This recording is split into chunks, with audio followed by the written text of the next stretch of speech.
C'était une enquête très risquée parce que avoir cette liste-là, c'est avoir quelque chose entre les mains qui attire tous les services de renseignement du monde. Comment on fait travailler 80 personnes pendant des mois dans le secret le plus total, alors même qu'on enquête sur un système de surveillance massif. J'ai plusieurs téléphones, j'en ai plein, j'en ai 7-8. Ah, t'as 7-8 téléphones? Ouais. On savait que quand on allait publier ça, ça allait être un scoop mondial, on le savait dès le départ.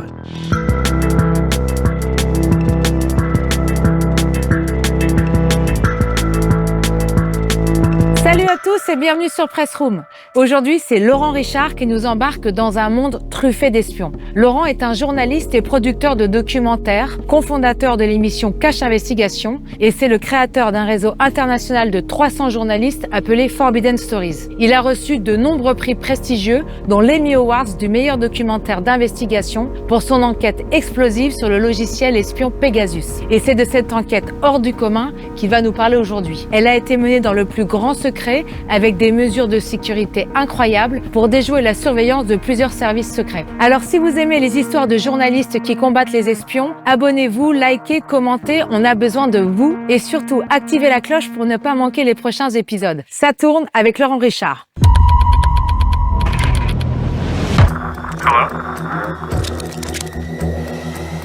They send an attack, steal a bunch of data. The moment they do it, the phone is compromised. They can exfiltrate whatever they want. It's just pretty much automatic. We have access to a lot of information about a massive surveillance campaign all over the world. That's exclusive materials.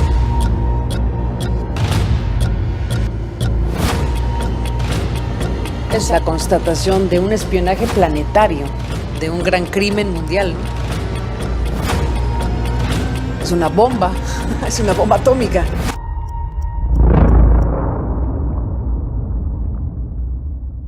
Salut Laurent. Salut. Merci beaucoup d'être là. Avec plaisir.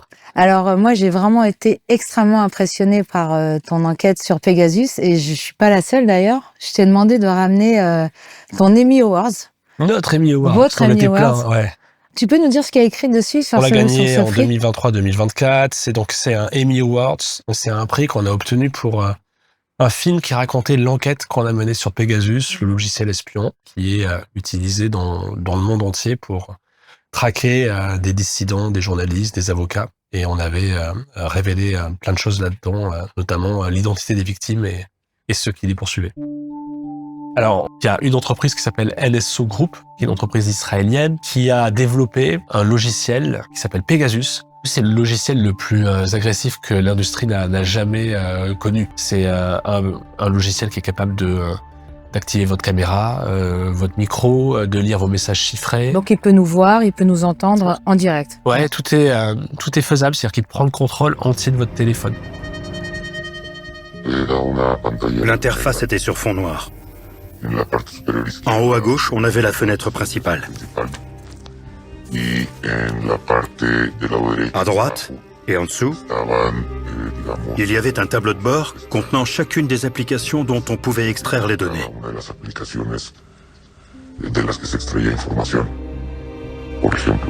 Par exemple, on avait les icônes de WhatsApp ou Telegram. Tout en bas, on avait les micros, les caméras, la géolocalisation. Selon ce qui nous intéressait, on cliquait dessus et ça s'ouvrait dans la fenêtre principale. Si vous êtes la cible, vous n'allez pas le savoir parce que les infections sont silencieuses. Maintenant, on reçoit plus de liens sur lesquels il faut cliquer. En fait, ça se passe comme ça. Vous vous endormez le soir, il y a le téléphone qui est sur la table de chevet et pendant la nuit, une infection s'opère. À l'autre bout du monde, il y a une personne qui prend le contrôle et dès le lendemain, vous rentrez, vous allez au bureau, vous arrivez en réunion. C'est dingue. Et là, vous êtes espionné. Et c'est de l'espionnage très chirurgical. Ce qu'on sait, c'est que sur les traces d'infection qu'on a vues, c'est que les micros sont activés ou l'espionnage est actif, est en cours quand il y a une réunion entre deux chefs d'État, entre un agent de renseignement et une source, entre un journaliste et sa source. Alors c'est un logiciel qui coûte extrêmement cher pour pouvoir infecter, c'est le mot. On dit pas viser ou surveiller, infecter, on dit comme infecter, une maladie. Ouais. Comme une maladie. Une infection parce que en fait, c'est une série de vulnérabilités qui sont trouvées à l'intérieur de votre téléphone et ils prennent le contrôle en passant porte après porte. C'est un logiciel extrêmement pratique pour celui qui veut surveiller un journaliste qui va faire un papier, un avocat qui va vous attaquer, un activiste qui va organiser une manifestation. Ben voilà, le logiciel est utilisé comme ça. C'est une arme militaire, en fait. Il y a l'histoire officielle qui est un peu une histoire qu'on raconte plus pour les enfants. En vrai, c'est de dire, grâce à ce logiciel, on arrive à arrêter les méchants. Et c'est possible qu'ils aient arrêté et prévenu des attaques terroristes ou arrêté de vrais criminels, de vrais délinquants. Le truc, c'est que c'est une arme techniquement qui est considérée comme militaire. Elle est produite par cette entreprise qui ensuite va l'exporter que si elle a l'accord du ministère de la Défense israélien. Et c'est une arme qui n'est vendue qu'à des États.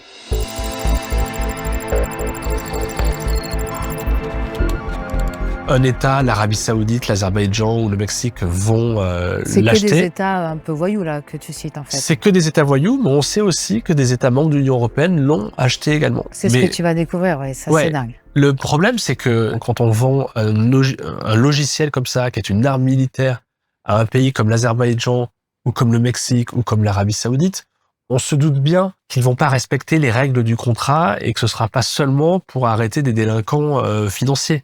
Ce sera aussi et surtout pour faire taire les voix des opposants, des dissidents. Et c'est ce qui s'est passé. Nous, un jour, avec Amnesty International, on a reçu une liste de 50 000 numéros de téléphone qui, pour certains d'entre eux, pas tous, mais pour certains d'entre eux, avaient été les numéros des cibles espionnées au moyen de Pegasus dans le monde entier. Cette liste de 50 000 numéros de téléphone, pourquoi tu crois qu'on l'a envoyée à toi ? Je peux pas tout dire parce qu'il y a des gens qui pourraient être en danger et qu'on a passé des années à faire en sorte qu'ils ne le soient pas. Comment t'as réagi quand t'as reçu cette liste ? Enfin, je sais pas comment tu l'as reçue, mais quand t'as vu ça, tu t'es dit quoi ? C'était fou, flippant, extrêmement intéressant. Ça pouvait être aussi un piège. Ça pouvait être, il y a des listes qui ont été données déjà à des journalistes et qui étaient des pièges pour les faire tomber aussi. Donc c'est vertigineux. Une liste comme ça, parce que en fait, c'est pas seulement une liste de personnes surveillées, mais c'est des secrets d'État potentiels partout, en fait, parce que à l'intérieur de la liste, on voit pas seulement qui est espionné, mais aussi on voit des États qui espionnent d'autres États. On a réalisé que c'était extrêmement sensible, et que là, pour le coup, effectivement, c'est une affaire d'État avec un S à la fin, avec plusieurs États. Et puis après, il a fallu savoir à qui étaient ces numéros. Comment vous avez fait avec 50 000 ? C'est énorme. Amnesty a mis en place une technique qui permettait de retrouver les propriétaires à partir de numéros de téléphone. Et il y a des applications... Annuaire inversé, c'est ça ? Une sorte d'annuaire inversé. C'est comme ça qu'on a retrouvé le numéro de téléphone d'Emmanuel Macron. J'ai vu le numéro d'Edoui Plenel, par exemple. On avait des numéros aussi de ministres, de personnalités politiques. Moi, j'avais le numéro de mon amie Khadija Ismailova qui était totalement dans cette liste. En fait, on voit que c'est totalement... c'est un niveau endémique et que rien que autour de moi, déjà, il y avait des gens qui étaient dedans. Donc, quand on a vu ça, en fait, on s'est rendu compte de l'ampleur du scandale, de l'affaire, des gens qui étaient sous surveillance, qui n'auraient jamais dû se retrouver là. Une fois que tu avais identifié les numéros, il fallait que tu sois sûr qu'il y ait vraiment le logiciel. Il allait falloir leur dire, et puis leur demander si on pouvait leur emprunter leur téléphone pour faire un check, pour savoir si on trouvait des traces de l'infection. Her name is Kadia Ismailova. She's an award-winning investigative reporter and an outspoken critic of the government, renowned for her exposés of corruption at the hands of the country's president. One way for us to verify would be to do forensic on your phone. So the question is whether you would allow us to make a backup of your phone and basically check it for the traces of Pegasus. Yeah, okay. Yeah.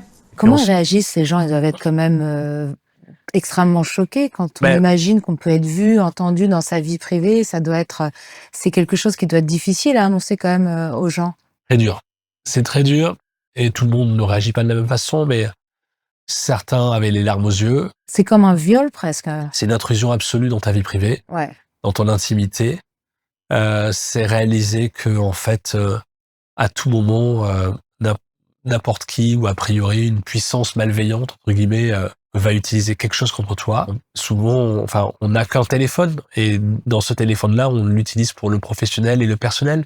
Et c'est se sentir menacé et avoir une épée au-dessus de la tête en permanence. C'est 2 hackers, c'est ça, hein, deux anciens hackers qui vous ont aidé techniquement Au sein d'Amnesty, il y avait 2 personnes, Claudio et Donka, un Italien, un Irlandais. Les 2 vivaient en Allemagne et ils avaient réussi à craquer le code de Pegasus, mais pas loin. Ils avaient réussi à trouver la méthode pour trouver si un logiciel espion était installé sur ton téléphone. Donc ils avaient réussi ce que pas mal de services de renseignement n'avaient pas réussi à faire malgré leurs millions dans leur budget. On avait mis en place un système avec eux où on pouvait à distance connecter le téléphone de la victime potentielle à un ordinateur. Et puis eux étaient en Allemagne et 3 minutes après nous rappelaient pour dire je confirme, il est infecté. It's interesting. It's not something I've seen before. We see processes that we know are connected to Pegasus. We see some iMessage accounts that are connected to the attacks. Because these might indicate what was the entry point. Oh, it was Apple Music? What the fuck? Oh, really? That's weird. So they might have started using Apple Music to exploit it? So now tell me how bad it is. With this kind of monitoring technology, the point where they have that level of access to the device, virtually everything is possible. So. T'as pas eu peur, toi, en te disant mais si ces États savent que je les ai démasqués, il peut m'arriver. Enfin, tu prenais quand même des gros risques. C'était une enquête très risquée parce que c'est sûr qu'avoir cette liste-là entre les mains, c'est avoir quelque chose entre les mains qui attire tous les services de renseignement du monde. Et tous ces services de renseignement ne veulent absolument pas que l'on sorte cette liste-là.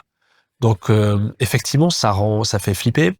C'est aussi une histoire journalistique d'une vie parce qu'on se dit, mais c'est une affaire incroyablement importante. Et c'est pour ça qu'on avait besoin de bâtir un consortium et de ne pas faire ça tout seul.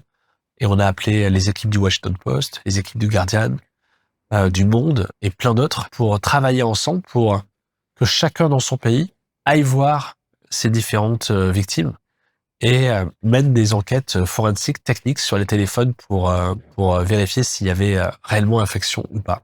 Donc, tu t'es fait aider de 80 journalistes, c'est ça? Ouais. Ça a dû être compliqué aussi. Comment t'as fait pour être sûr qu'ils allaient tous garder le secret, que l'information reste confidentielle pendant le temps de l'enquête? Surtout le danger, c'était de se dire, ok, si on enquête sur une entreprise comme NSO, mais aussi sur une dizaine d'États qui utilisent ce logiciel-là, comment on va réussir à passer sous le radar et à rester sous le radar?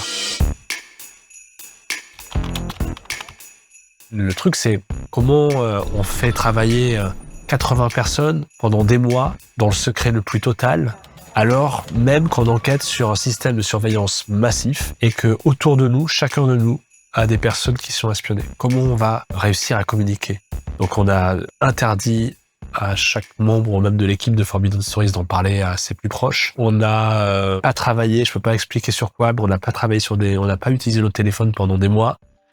Les ordinateurs, vous pouviez? Les emails, tout ça? Non, aucun email, rien ne pouvait. Donc on a trouvé un autre système qui nous permettait de communiquer. Je peux pas le révéler là, mais des pigeons voyageurs peut-être? Et puis nous, on était les pigeons voyageurs.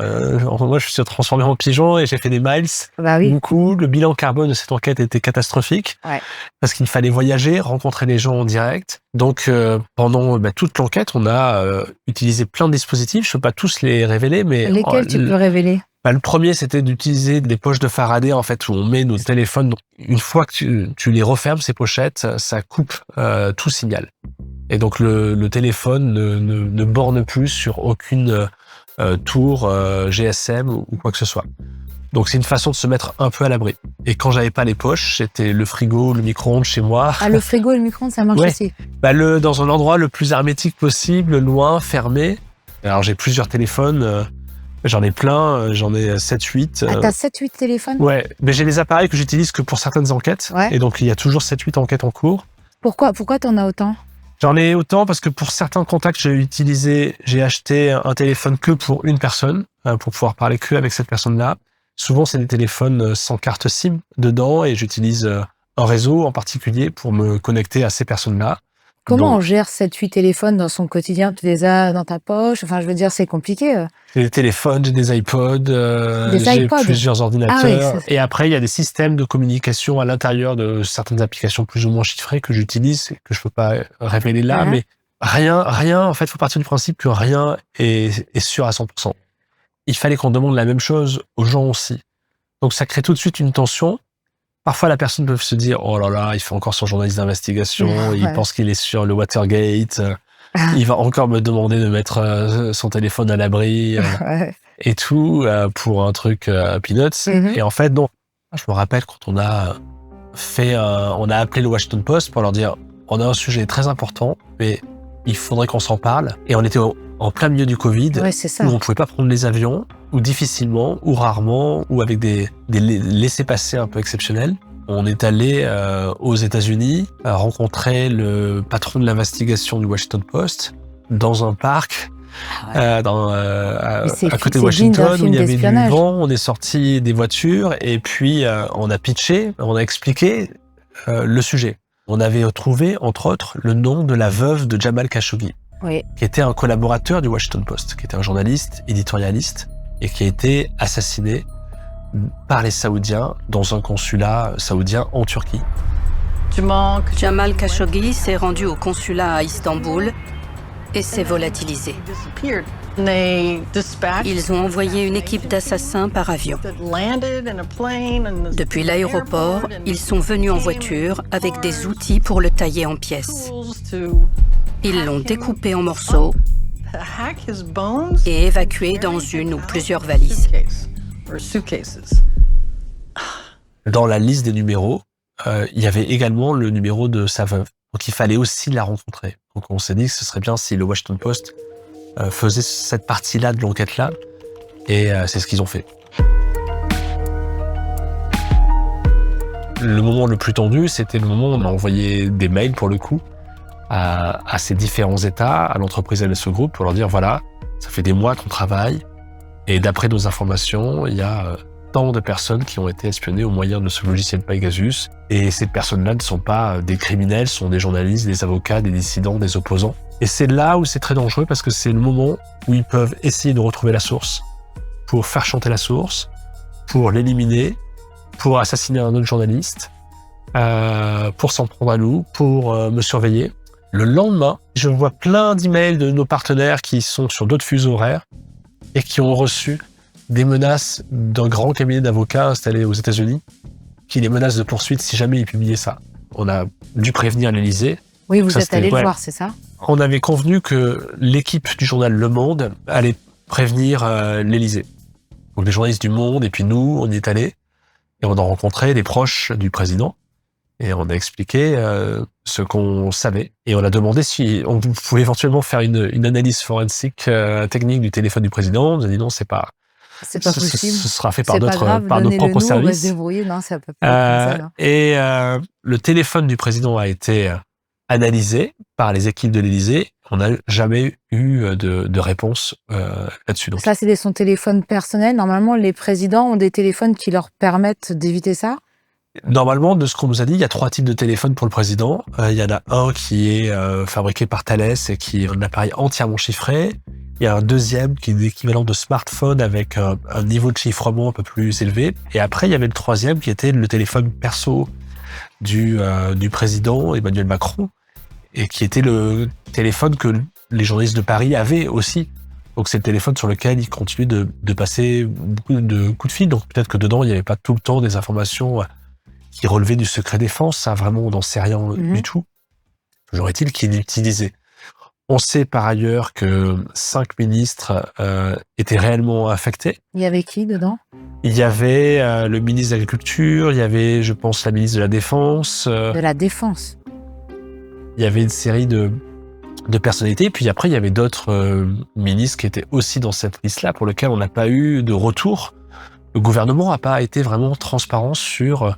Ils étaient mal à l'aise, en fait. Peut-être de ne pas s'en être rendu compte, que ce soit des journalistes qui leur donnent cette info. Normalement, ils auraient dû l'apprendre par la DGSE, par la DGSI ou par des services étrangers, être prévenus. Là, ils étaient prévenus par un groupe de journalistes. Ils vous ont demandé la liste des numéros? Ils m'ont demandé de toutes les façons possibles, par voie officieuse d'abord, et puis par voie officielle avec des policiers qui sont venus me voir pour me dire vous avez fait un super travail, monsieur Richard, et votre équipe, c'est fabuleux, on veut protéger les victimes, donc il nous faut cette liste. Et je leur dis non, je peux pas vous le donner, nous on a fait notre travail de journaliste, et vous devez faire le vôtre, et on va pas vous donner un document, et on a aussi une source à protéger. C'est le Maroc, c'est ça qui surveillait le président de la République. Donc un État censé être un État ami, plutôt. Un État totalement ami de la France. La France et le Maroc travaillent ensemble dans des coopérations antiterroristes, sont très proches historiquement, culturellement. Ouais. Et donc, on a posé des questions au Maroc pour savoir si ils utilisaient ou s'ils confirmaient l'utilisation de Pegasus. Ils le démontent formellement. Est-ce qu'il y a un seul État qui a admis utiliser le logiciel ou ils ont tous dit non? Ils ont tous dit non, et en fait, ils disent surtout que, au nom de la sécurité nationale, ils peuvent pas révéler le type de logiciel qu'ils utilisent. On nous répond toujours secret défense, secret sûreté nationale, on peut pas révéler ça.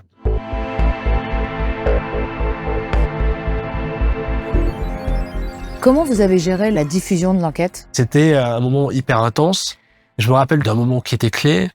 On a cliqué pour mettre en ligne à la même heure, en juillet 2021, donc dans plein de pays, cette affaire Pegasus. On l'a rendu public. On savait que quand on allait publier ça allait être un scoop mondial. On le savait dès le départ. 5, 4, 3, 2, 1. Et c'est parti. Tous en même temps, tous les pays en même temps, à la même minute. Heure, même seconde. We've done it. So the story's now live. A joint investigation by 17 news outlets, including activists, lawyers, and journalists, are reportedly among those who've been targeted. Pegasus, élaboré par l'entreprise. Una investigación de diversos medios reveló una lista de celulares de todo. La utilización de Pegasus en el mundo. Et puis là, il se passe rien. Et merde, ça fait des mois que je pose cette enquête.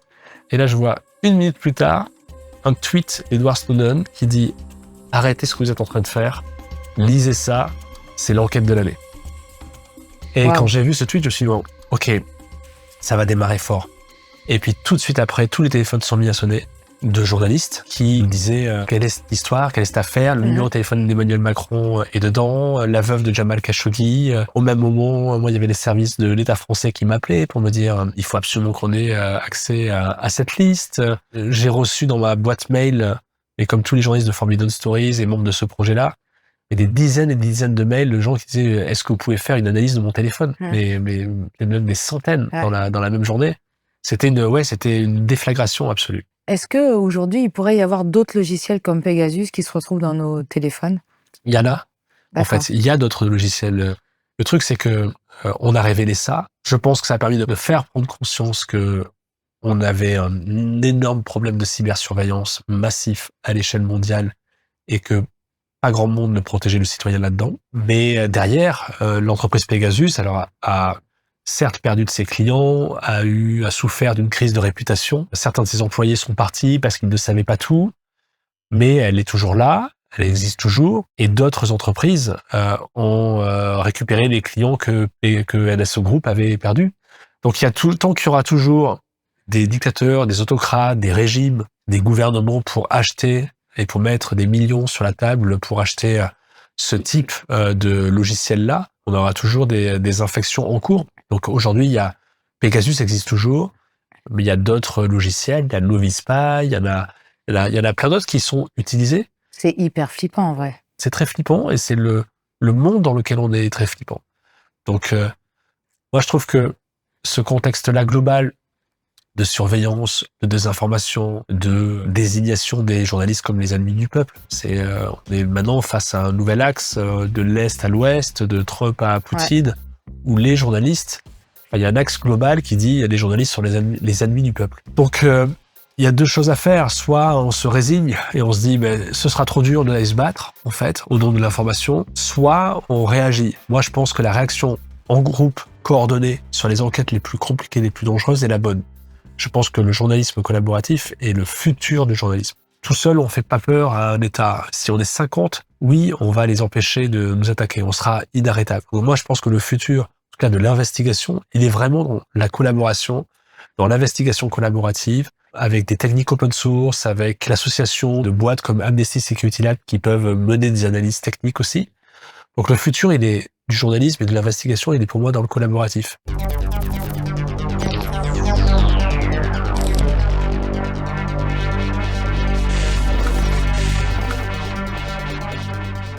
Tu peux nous expliquer justement ce que c'est Forbidden Stories? C'est toi qui l'as créé il y a combien d'années maintenant? J'ai créé, il y a presque 8 ans de ça, Forbidden Stories. Ouais.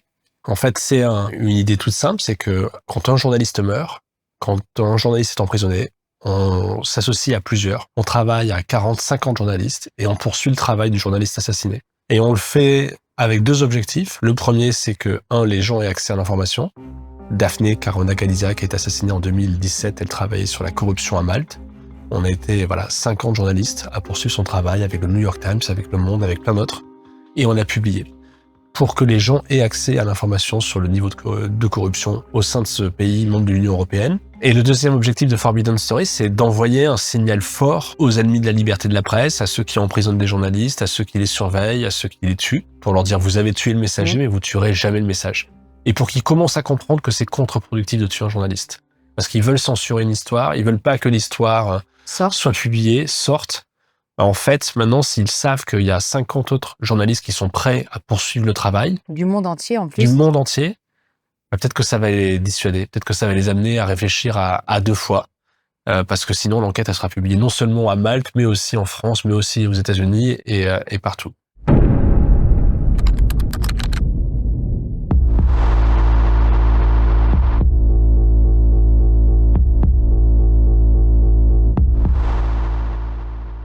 Bon, merci beaucoup. Merci beaucoup, merci à toi. C'était passionnant. Tu peux nous dire sur quoi tu es en ce moment ou pas? Non, je peux pas, je peux jamais dire. Non. Mais toujours sur le point commun, c'est que ça reste toujours complexe. On y travaille avec toute l'équipe de Forbidden Stories et voilà, c'est une mission très importante. Merci beaucoup, merci. Merci à toi. Merci d'avoir regardé cet épisode.